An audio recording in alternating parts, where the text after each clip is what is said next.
Hello, everyone, and welcome to another edition of the Dentzel Domain on Red State Talk Radio. I am your host, Ed Dentzel. Yeah, I know you've wondered where I've been. Last Friday, Monday, and Tuesday, yesterday, of course, heard repeat shows. I'm sorry that I had to do that to you.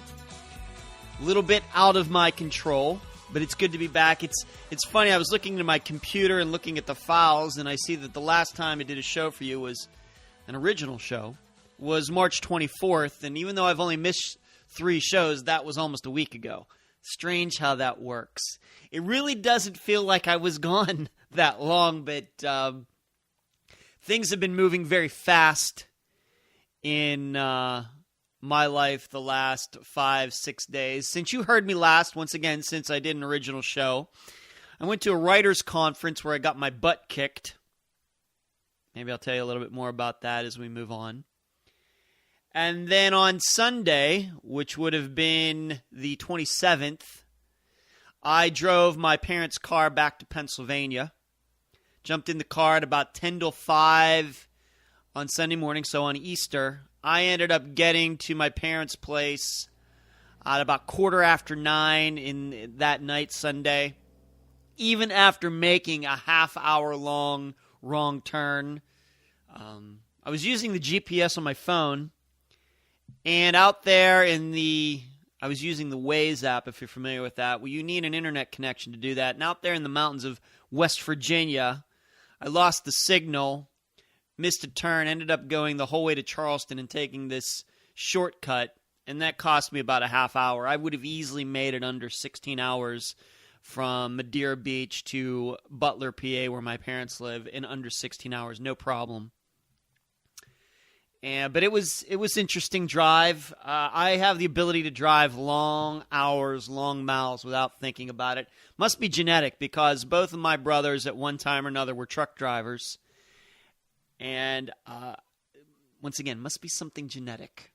I can just get in the car and start driving, and I will stay in the seat until I get there, except for getting gas and going to the bathroom. Won't have to pull over for a snooze. Wasn't tired the whole time. Hadn't done that drive in about 20 years from Pennsylvania to Florida. Right up there through Georgia, South Carolina, North Carolina, Virginia, West Virginia, Pennsylvania. So, and I was driving my mom and dad, so they have a GMC Terrain. Of course, they flew back due to some health issues that my mother's having. And she's getting better. I saw her, got up there Sunday night, flew back yesterday. Mama's, I think, feeling a lot better. She's moving around a little bit better. She has this disease, polymyositis. She's going to get some therapy, get some muscle infusions, and I don't know if she'll ever be able to walk regularly again, but I think I see a lot of improvement in her future, and my dad's going to, of course, help her with that. So I was up there for a couple days, and so now I'm back. So a lot of things going on. I flew back yesterday. Brother Brian picked me up. So that's what I've been doing. That's the reason I haven't been able to do this show. As far as the writers' conference goes, first met some literary agents for the first time in my life, and it did not go well. I still have some work to do with my writing and how I package what I do together and my interview ability. I'm just going to leave it at that. But where I do want to start the show today, it does have to do with that. It does have to do with that writers' conference. And it's funny, I didn't even tell this story to my parents when I saw them the last few days. But this is a true story. But this is kind of the world we live in. I actually have 2 stories from this writers' conference that are both political. So bear with me. The first one was, I went to this writers' conference over in Tampa on Friday. It started at like 9:30 and went to about 5 o'clock, something like that. And just a bunch of writers getting together. You have a speaker talking about how to market yourself and how to deal with agents and all sorts of different things. Well, throughout the day, you got to go, there was a schedule of every writer could go meet with some literary agents at certain times, and you signed up for that ahead of time. So I'm sitting there in the back corner of this conference hall at this hotel. And as soon as it starts, this conference starts 9:30, there was a Muslim younger girl, definitely younger than me. I'm going to say she was in her 20s. As soon as it started at 9:30, she gets up out of her seat and leaves the room. Now, would that make you suspicious? I know that I'm not supposed to think like that. Okay? I know, but being that I know what's going on in the world, being that I know what went on at San Bernardino, now you should know this girl ended up being very nice. She gave me a nice smile on the way out, and then I saw her later. Harmless young woman. But she was made up like Muslim, she didn't have the burqa on or anything, but she had her head covered and very conservative dress, and it definitely stuck out from the rest of the people there. Not making fun of her. I know that's how Muslims dress. I have no problem with that. But once again, these days, as soon as that started, she got up out of her seat and left the room. Now, what would that remind you of? To me, it reminded me of what happened in San Bernardino. The party starts, the guy leaves, he and his wife come back a half hour later and shoot the place up. Now, this is just a writers' conference. There's no security or anything like that. There's no metal detectors, nothing.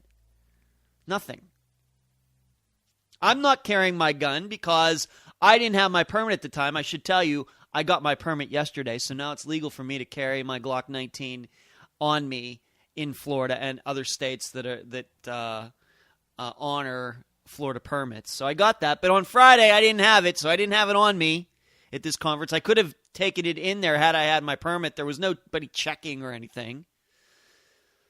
So I'm going to tell you the truth. For the next half hour until she came back in the room. Now, the reason she left is because I found out that she had an early meeting with one of those literary agents. So like 20 minutes later, she came back in, no big deal. But I can tell you for those 20 minutes, I sat there at the back of the room, my ears on the speaker, my eyes on that door opening. I'm just telling you the truth.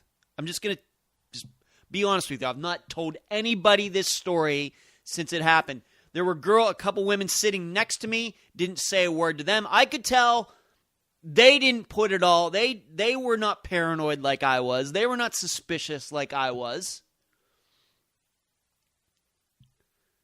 But I got to tell you, I think that's the way you have to be these days. Even though this young woman who I was suspicious of was completely harmless. She left the room. As she was leaving, she gave me a smile. I gave her a smile. But I was thinking to myself, where the hell are you going? She came back in 20 minutes later, took her seat, got up later. I'm guessing she had another meeting with another literary agent. We could just get up whenever we wanted to leave and then come back in the room as this conference was going on. No big deal. But there was just that paranoid thing that went off of me, and maybe paranoid is the way we need to be. Now, the good news for me is I was probably sitting as far away from that door of anybody, so had something happened, I already had a plan. There was another exit door on the other side of the room that people weren't using, and that's where I was headed. There were a couple exits to that big room, but there was only one main entrance. There was like an entrance where like some of the employees could come in and out of that I had my eye on. I was looking for an exit in case something happened. Because once again, I didn't have my gun with me. But it was just weird. I can tell you for several minutes there, my heart rate was a little higher than it should be just sitting at a table at a writer's conference. I'm just going to be honest with all of you. So that's my first kind of political story. Now, I know we're not, once again, I know it's not, quote unquote, the right thing to do, but this is the way it is these days. I don't think that my behavior is unusual or wrong. I think it was just unique, at least from what I could tell, because I was looking around. As she was leaving the room, I was looking at everybody else. Was anybody else eyeing her like I was?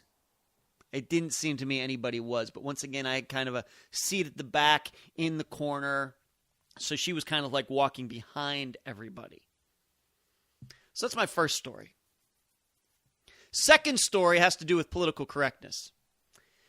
What they did at this writers' conference is every writer that showed up, you could submit the first page of your next book, and they would read it anonymously to the group, and the literary agents would be up there at the front, and they'd comment on it. What they thought of your first page. Was it good? Was it bad? This could be improved. I'm going to tell you that the first page for my next book called The Comebacks, I'm going to just be honest with you, it did not do very well. In my writers groups that I go to here in Tampa, the other people who have edited it, read it, everything, love it. These literary agents, they couldn't wait to tear it apart. All right? Of course, I disagree with them in some aspects, but I want to talk about one of those agents in particular, about political correctness. And once again, they didn't know who I was. They don't know that I do this show. They don't know I'm a conservative, nothing. And there's nothing in this first page of the book that would let you know that. In fact, the next book isn't necessarily even about politics. You could read it and not know what my politics were at all. But the book starts out with a murderer being found guilty. And the black district attorney of L.A. being happy that she successfully prosecuted this serial killer. And there are some things that happen on that first page. She kind of like gives a pump of the fist when the verdict is read. And a couple other things that what I'm setting this character up to be is very kind of an arrogant character, but she's successful. She knows what she's doing. But I have to set her up as being kind of arrogant because she's going to have a big downfall, like all of the characters in this book do. They all have very complicated character arcs. So my first page gets read, and a couple of the agents are saying this and saying that, just about the writing of it, once again, of which I disagree a bit. But this one particular agent on the end, and I forget her name, she was Hispanic. And even before my book, before my page was read, other authors' pages were read, and she said the same thing. She was like, well, I like that you had this African-American character. I like that you had this. I'm usually, she's not looking at it from a writing standpoint, the quality of the writing. She's just making sure, in her opinion, that you're clicking off all of the diversity checkboxes. All right? She'd say, well, I'm upset that you didn't have a diverse character in here, or I'm like that you did this. So that's all she was concerned about. The writing didn't even matter. I don't think she commented on the writing of any particular person at all. It was just about, are you hitting the right diversity, politically correct checkboxes? See, this is something that you learn if you're a conservative and you get into writing and you want to get an agent. Most agents are like this. All right, you just need to know that. The publishing world is for the most part liberal. Agents for the most part are liberal. I'm not saying they're as crazy as this one was, but I think that this does go off in a lot of their heads. So, regarding what I said, now here I have a main character. She's black. She's successful. She successfully prosecuted, at the beginning of this book, a serial killer. A white guy who killed like over 20 women over the course of 20 years. Now, that's not said on the first page, but he's a guy, and his name's Gerald Allen Smith. It's kind of inferred that he is white, which he is. She's black. She's successful. She's the leader. She's this. She's that. And this woman said that she didn't like how this woman was portrayed. So it wasn't just good enough that the character was black and she's successful. She's not allowed to have a certain personality either.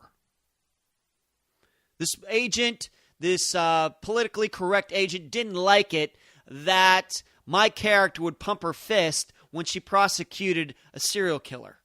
She said that sends the wrong message. That's a little too arrogant.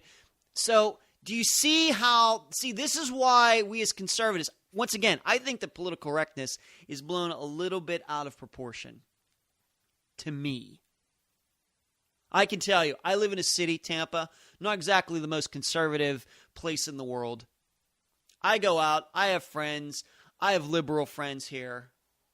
Political correctness never comes up. Never comes up. It comes up on college campuses. It comes up in public schools. But out here in the real world, for the most part, these people just aren't paid attention to. Unless, of course, if you go to this writers' conference. So, getting back to what happened here, this is why political correctness is so dangerous. It makes everything so bland when it comes to art. When it comes to expressing yourself. Because sometimes people who are black or Asian or any minority in the United States, sometimes when it comes to writing or filmmaking or poetry or whatever else, they have to be portrayed in a bad way so they can have a character arc. So they can show growth. Because that's interesting. Readers want to see that. But when you're worried so much about political correctness among people who are not white, it's funny how then those people become stereotypes, isn't it? You can't show any depth to them because you're not allowed to show them as having any flaws. You don't know how badly I wanted to stand up and argue with that woman.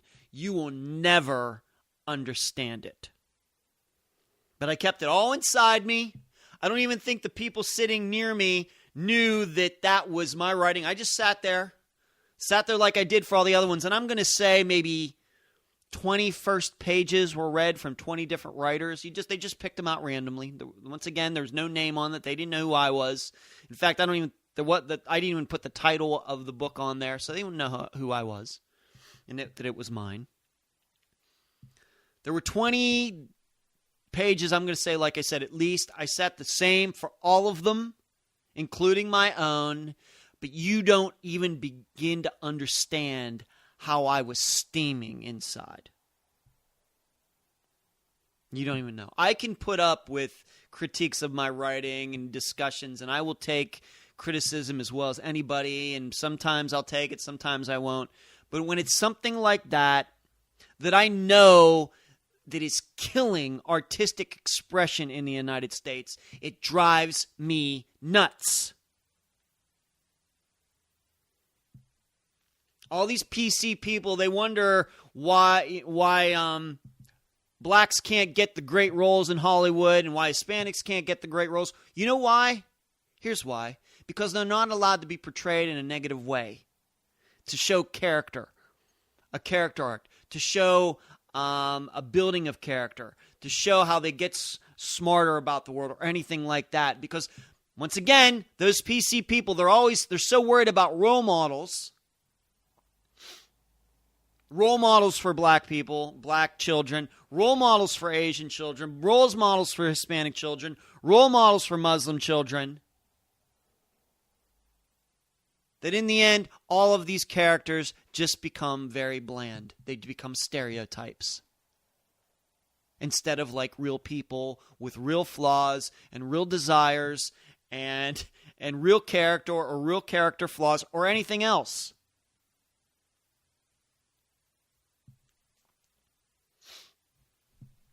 Granted, this agent who brought this up didn't have to say a word. She didn't have to say anything. They weren't required to. But she raised her hand. She goes, what really bothers me about this is that I like that this woman is black, but I think that she was portrayed as being very arrogant and pumping her fist and you know. Well, if she starts out nice, where is she supposed to go? If she's a main character, is she just supposed to be nice the whole way through? Yeah, that's really what people want to read.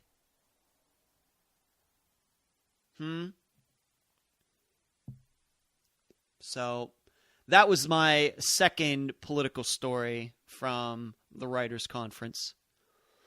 So I ran headlong into it. And I tell you that that's the first time in a long time that I've experienced something like that.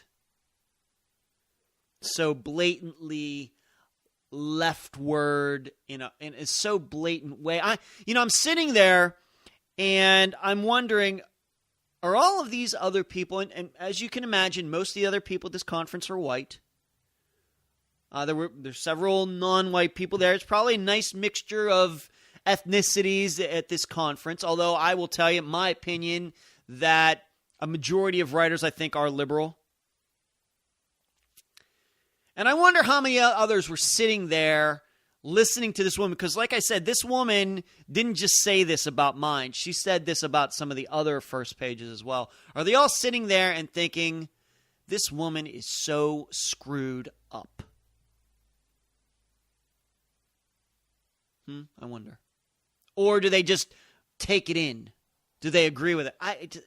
It's hard for me to tell from that conference. It's hard for me to tell. But I'm going to say this again. My character is black. She's a district attorney of L.A., and she just prosecuted a serial killer. She's excited about it. And that's not good enough for this politically correct literary agent. Crazy. Crazy, crazy world. So, those couple stories that happened last Friday. Let's move on to something else. Ted Cruz. Let's get to some real, politic primary stuff. He's polling very well in Wisconsin. And yesterday, he got the endorsement of Scott Walker. And I was reading somewhere, I was reading this particular story at the Washington Post. I'll have you know that I haven't been to Breitbart.com or the Drudge Report in weeks. You should know that. Just for the record, you should know that. But Ted Cruz got the nomination, or not the endorsement of Scott Walker for Wisconsin. And I think that's a great thing. But as I read somewhere, and fortunately I did not write it down, I have to tell you, this time last year, or maybe last May, maybe last June even, I would have thought that it was the opposite. And if you go back, and you can do that at edwarddentzel.com, you can go back to my shows from about a year ago. I talked a lot about the contrast, I compared and contrasted between Ted Cruz and Scott Walker. And I'll tell you, you can go back and listen to it, but I'm going to tell you what I said. I said I like both of these guys, but I think that Scott Walker has a better chance. That just shows you how much I know about this. But the point has been made recently that it would be opposite, that Ted Cruz would be endorsing Scott Walker, not the opposite. Because last year I thought that Scott Walker had better conservative bona fides and better resume of actually getting things done in Wisconsin that would really help him win, or at least come close. And of course, this was before Donald Trump jumped in, and this was before, I guess we kind of figured out that Scott Walker wasn't ready to run a national campaign. I don't think, who knows what's going to happen this year, 4 years from now, 8 years, 12 years, 16, 20 years from now. But I don't think that Scott Walker is necessarily done running for president. But I have to say a year ago that I thought he'd have a better chance at winning the nomination than Ted Cruz. Simply because Ted Cruz, he's done quite a bit in the Senate, but I don't know how many necessarily accomplishments. We know what his character is. We know what his values are. We know where he stands on these topics. The problem he has is that he has most of the senators working against him. And he continues to have that. And if he doesn't get the nomination, he's probably going to continue to have that. Whereas Scott Walker had some real accomplishments. Dealing with the budget in Wisconsin, dealing with unemployment and business in Wisconsin, dealing with the teachers' unions. He was successful in all of that you thought would have lent itself to him doing very well. And it didn't. And it's probably as much his fault as his organization's fault, as Donald Trump's fault, and maybe some other reasons as well. But now he's endorsing Ted Cruz, and I just told you there's an article out there saying, well, we thought this time last year would be the opposite. But I got to tell you this, and I told this to that political friend of mine, who I don't know if I'm ever going to be able to get him on the show, but I told him yesterday that my idea is this. I've been, for some reason, despite all these things that have been going on in my life with, my parents, and my mother having this disease that came on very quickly and everything. The last couple weeks have been dealing, I can tell you all sorts of stories, but very personal. We've had some tough days in the Dentzel family the last couple weeks. Tough days. But on the other hand, I've become more and more positive on Ted Cruz actually getting the nomination. I know that sounds crazy. And I get a lot of this stuff wrong. I'm much more, if you've been listening to this show for a while, you know that I'm much more solid on policy than I am on politics. As far as who's going to win which state and how much they're going to win by and who's going to come in second. On that kind of stuff, I don't know if I know any more than any other person out there. But on policy, I think I explained policy very well. I think I explained character very well. I think I've explained my never Trump position very well. And I understand that stuff a lot more than some sort of political scientist who can break every congressional district down in the United States. But if Ted Cruz can win in Wisconsin, and it looks like it's close, he's leading by a little bit, along with Scott Walker with the endorsement, and the Republican Party in Wisconsin helping Ted Cruz out. I think that if Ted Cruz wins Wisconsin, I think he has a very good chance of winning the nomination at the convention. Because I think what's going to happen is him winning Wisconsin will keep all of those delegates from Donald Trump, because it's, if you get, no matter what percentage, I think you get all of the delegates. It's one of these winner-take-all states. And that will once more hurt Donald Trump's chances of getting to that 1,237 delegate number. He's going to have a tough time getting there anyway. Should also be noted what's going on in Louisiana, that despite that being virtually a tie in Louisiana, it's going to end up that Ted Cruz gets more delegates out of Louisiana than Donald Trump, and Donald Trump's all ticked off about that. Just playing by the rules, Donald. We can't help that you don't, and you don't know them, and your people don't know them. But Donald Trump will be kept from that delegate number. In fact, he'll probably be kept maybe 150 delegates short, something like that. And we already have heard of a lot of these delegates are starting to have second thoughts about Donald Trump, even though they're supposed to vote for him at the convention. But it'll be proof in a bluish, purplish state like Wisconsin that Ted Cruz conservative can win there. I think that'll send a message to the rest of these states that still have to go. Pennsylvania, California, New York, and others. That will help him out. And then that will make it possible for him to win on the floor at the convention. It doesn't matter how much the Trump people get ticked off. I've become very positive about that. Because I have to tell you, I really didn't think that Ted Cruz would have much for Donald Trump in Wisconsin, but it looks like he's going to. And I give all the credit to Scott Walker for coming out and strongly endorsing Ted Cruz at a very crucial point in this primary. So that's my attitude on that. If Ted Cruz wins Wisconsin, gets all those delegates, it's really going to pump him up for at least the next month or something like that. And it's going to make it tougher for Donald Trump to get those delegates, which then will lead to, I think, Ted Cruz getting the nomination. But I got to go to the break. You're listening to the Dentzel Domain on Red State Talk Radio.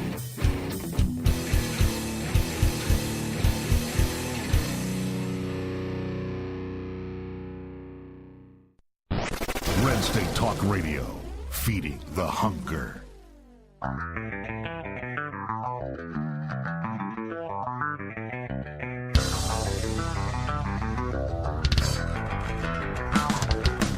Hey, this is Alfonso Rachel with PJTV, Zo Nation, and the founder and drummer of 20 Pound Sledge. And you're listening to RedStateTalkRadio.com, the dominant force in conservative internet talk radio.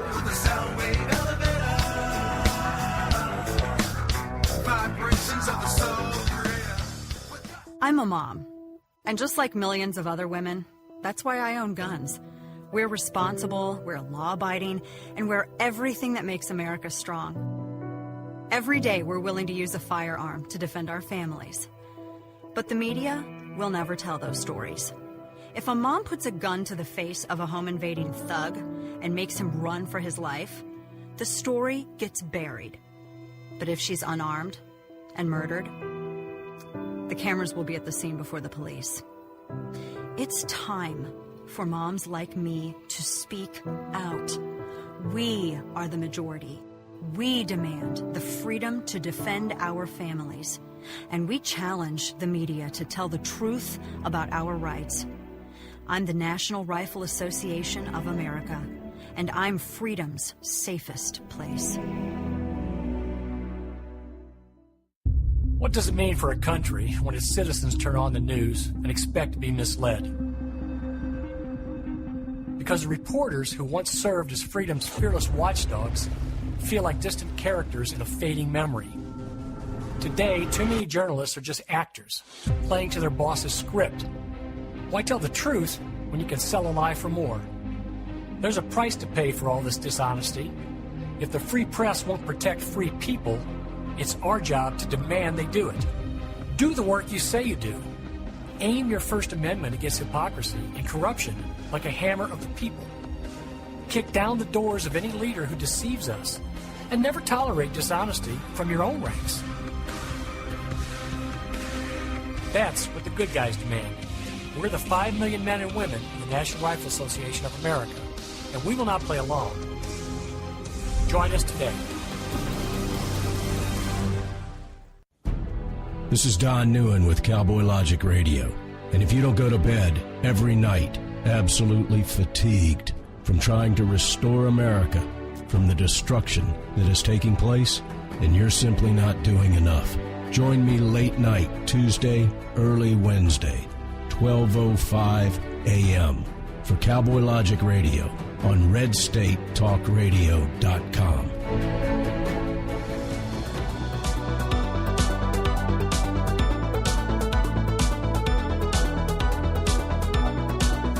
We're back at the Dentzel Domain on Red State Talk Radio. Let's move on to another topic. I think I covered the Cruz in Wisconsin news long enough. You should know, though, that there are some other polls, for example, in California, where Cruz is giving Donald Trump much more of a contest than people thought he would.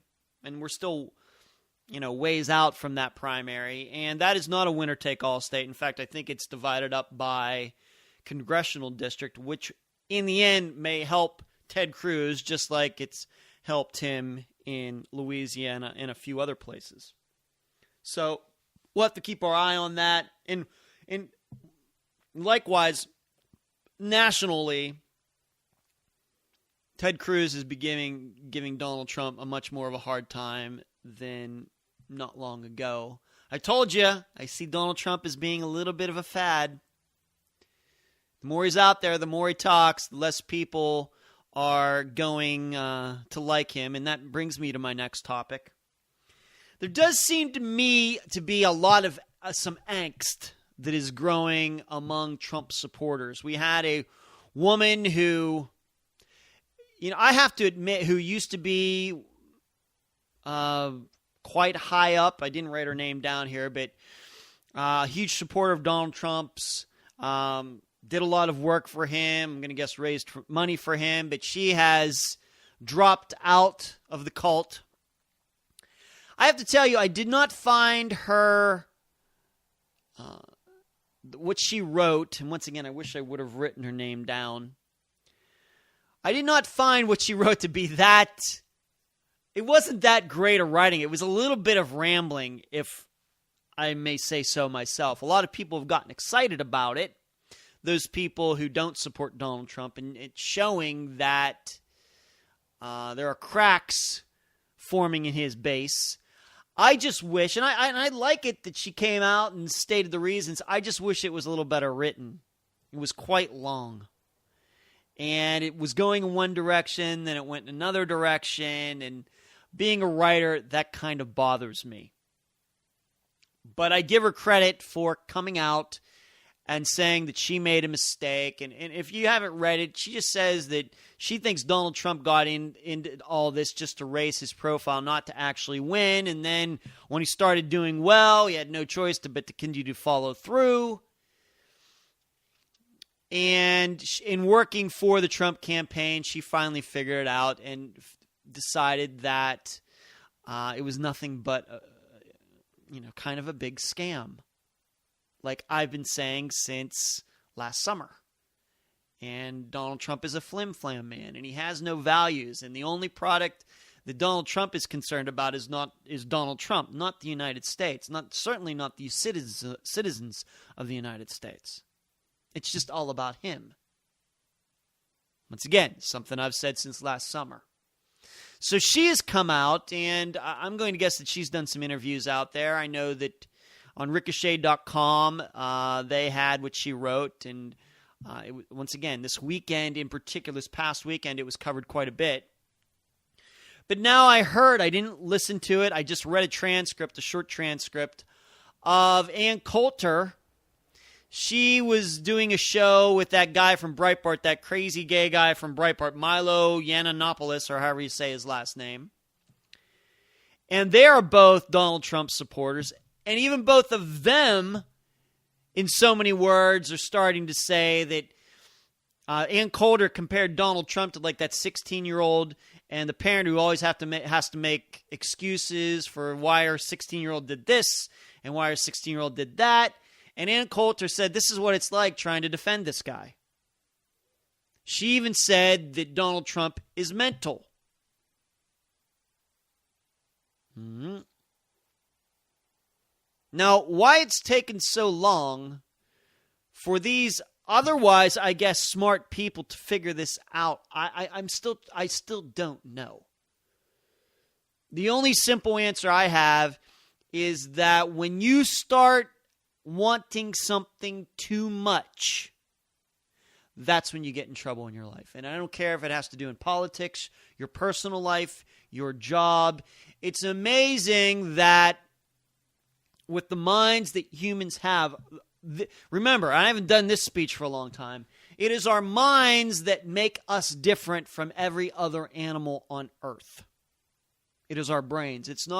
We are not the strongest animals on the earth. We are not the fastest. We're not the quickest. We are not necessarily the most adaptable, although we can use our minds to adapt. We can't go out naked in sub-zero weather and survive, but several animals can. We can't go out naked in 120-degree weather in the middle of the desert and survive, but there are animals that can. We're not the largest, but what makes us different is our minds. Dogs, cats, bears, they all basically live the same way they've always lived. Lions, all of them. They live about the same length. They live in the same environments. Whereas we as humans, we've been able to adapt with medicine, shelter, technology. We can extend our lives. We can live longer, better lives.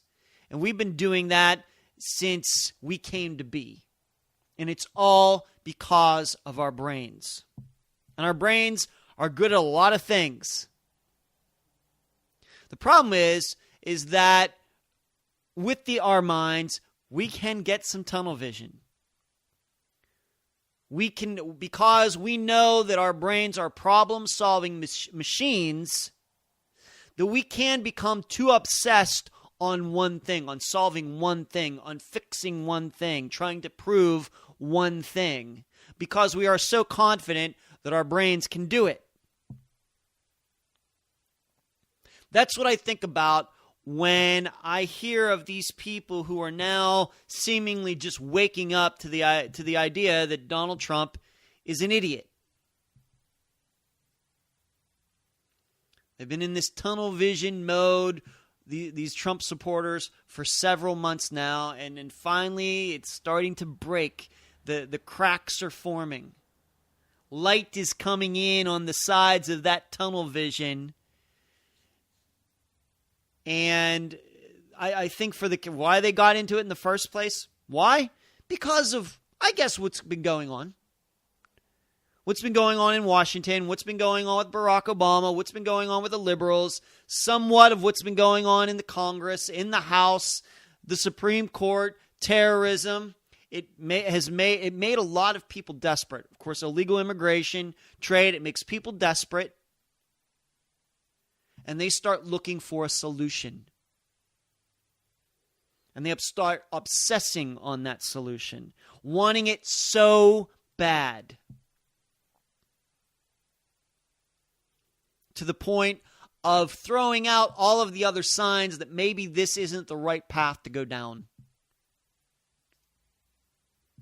I think that's why that happens. And once again, I think that this happens with in our personal lives.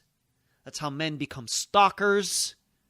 They start obsessing on one woman as if there aren't, 3.5 or 4 billion other women on the earth. People obsess on a job, even though there are several different jobs out there in the world. They obsess on some sort of hobby, despite there being all sorts of other hobbies out there. I've seen that in disc golf, becoming obsessed with it. People are out there to win, but we're not playing for millions of dollars out there. The guys get nasty and they start picking out this and picking out that. It's crazy. But that is a factor of our minds, and it's also a factor of our egos. So badly wanting to be right. So badly wanting to succeed. So badly wanting to prove other people wrong. But it seems like it's changing at least a little bit among some high-profile Trump supporters in the last few weeks. Newt Gingrich coming out and talking about this war of the wives that has been going on between Donald Trump's wife and Ted Cruz's wife. Now, the wives aren't necessarily getting into it, but picture of Donald Trump's wife from the early 2000s, and then Donald Trump gets ticked off about that, and then he starts talking about Ted Cruz's wife, and then you find out that Ted Cruz's people had nothing to do with the release of that picture, had some pack out there that's not even, or necessarily even Ted Cruz supporters. They're just non-Trump people. Have nothing to do with the Cruz campaign, but Donald Trump wants to fire back at Ted Cruz anyway. And then you find out that Donald Trump, he was the one responsible for his wife's picture in the first place because he wanted to draw attention to himself for possible a Reform Party run back in 2000. So all the while he's complaining about the picture was released. Now, he was the one that had something to do with the picture getting made all those years ago. Of course, Newt Gingrich is talking about that. Other people who have kind of supported Trump just don't understand what he's doing. Little by little, no different than a piece of grass trying to grow up through a crack in cement. The truth about Donald Trump is finally starting to show through, and people are starting to see it. And this is why maybe a few weeks ago I told you all how I really despaired at the prospect of Trump winning this nomination with enough delegates and then having to deal with him from May through the convention. And how I said that it could be that by the time the convention rolls around and whatever he said and done in those few months might be enough for them to just kick him totally out and really ruin everything. So he gets the enough delegates, but then he makes such an idiot of himself because there's nobody to debate with now. He can just say whatever he wants. There's no other candidates. There is no John Kasich. There is no Ted Cruz. So he just can go out there and get attention wherever he wants and never has to argue with anybody. Really despaired for that time that could come this summer.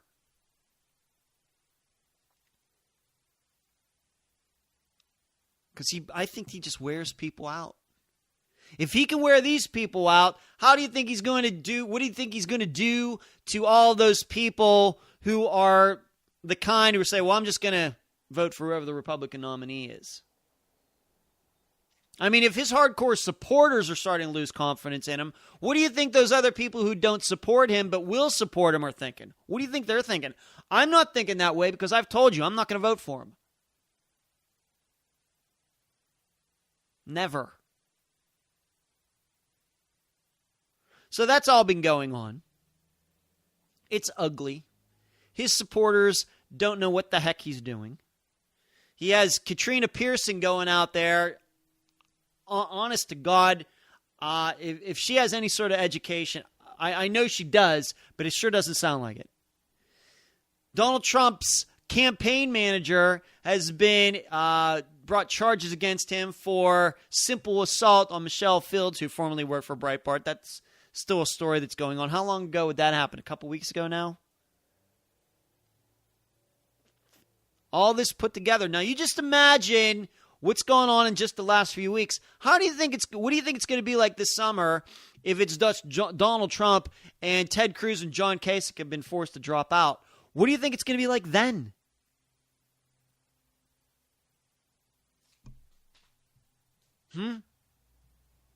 With no one for Donald Trump to be fearful of. Yeah, pretty scary. But regarding this war that's gone back and forth between the campaigns regarding the candidates, the wives, Mrs. Cruz and Mrs. Trump, the big issue here isn't even so much the candidates, it's campaign law. How anybody, because the reason I bring that up is that the group that publicized this picture of Donald Trump's wife, obviously an attractive woman, but brought it into the campaign, has nothing to do with Ted Cruz, has nothing to do with John Kasich. They're doing this independently. Which is crazy because they're not allowed to. Even if they were necessarily a Ted Cruz PAC, they're not allowed to synchronize anything and get permission or work with or plan with the actual Cruz campaign because of finance laws that have popped up in like the last 20 years. Which is crazy. Our campaign laws in this country cause these things. Because, the problem is, on one hand, hey, if you're a person out here who wants to start raising money for Ted Cruz, you should be able to do it and coordinate with the campaign. Because that's the way you're allowed to do it out here in the non-political world. But somehow in the political world, all of these barriers are up between this group, super PACs and 501c3s, and you got Ted Cruz's actual campaign over here, but then there's this Ted Cruz super PAC that has his name on it, but they're not allowed to talk to they're not even allowed to talk to the candidate. That's crazy. And I'd say this for the Democrats too. This isn't just a Ted Cruz thing or a Donald Trump thing. This is a whole American politics thing. It's crazy. The other problem is one of accountability. That when something like this does happen, and there is as a candidate, for any of these candidates, it has to drive them nuts. Here there is this group over here that supports me, but I'm not allowed to talk to them. I'd like them to be doing this, that, and the other thing to help me out, but I'm not allowed to talk to them, so they're doing things that technically aren't helpful. They think they're helpful, but they're not helping me, in my opinion, as a candidate. And then when they come out with something that I don't like, that I think's wrong, where does the media go? The media goes to the candidate. The media doesn't go to the super PAC and say, why did you do that? And then the candidate has to say, well, I got nothing to do with it. I can't control these people. I'm not allowed to talk to these people. And it makes it such a farce. But the opposite is also true.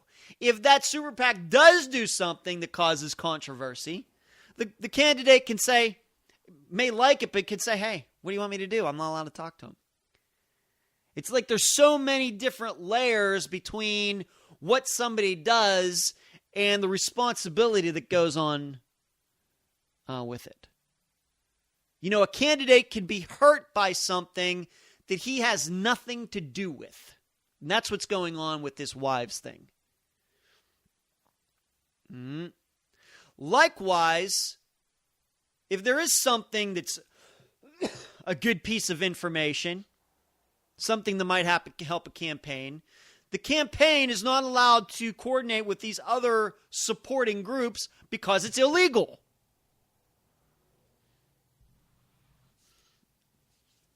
If it were me, and the reason it's like this is because our election laws are very much like our federal government. It's just a bunch of patchwork fixes.